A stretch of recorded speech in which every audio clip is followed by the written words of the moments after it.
The first diagram on your textbook page number 43 is about the management of waste, how to manage waste properly.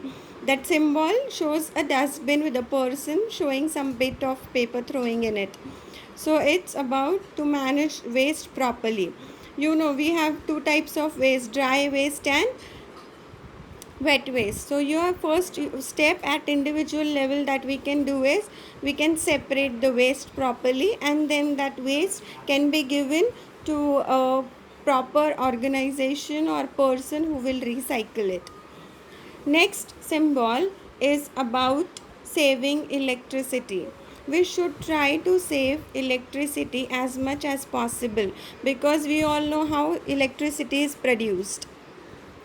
We require natural resources like flowing dam water or radioactive elements, atoms, for producing electricity. So the more you waste electricity, more will be requirement, and more requirement of electricity means more use of natural resources.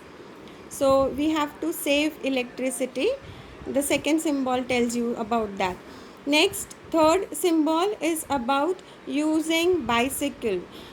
We all know bicycle is a vehicle which requires no fuel. It works on our muscular energy. So if you use bicycle for short distances, then you are going to save fuel, which is a natural resource. Another important thing is bicycle. Using bicycle means you are switching to an eco-friendly method. The last diagram is about saving water.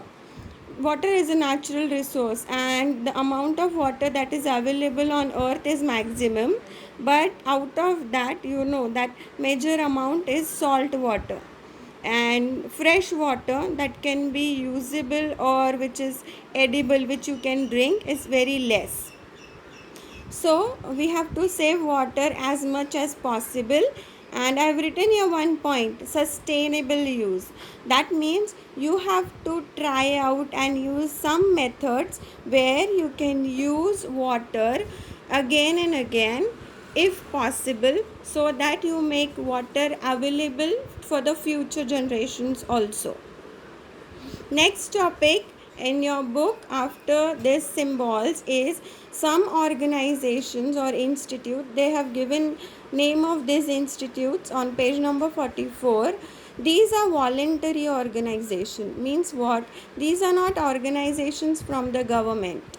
These are some organizations formed by local people or some NGOs, which are willing to do some work, to put their efforts in order to save the environment and natural resources. So such organizations, voluntary organizations, are at national level and are at international level. They have given you a list of names. You can go through it from your textbook.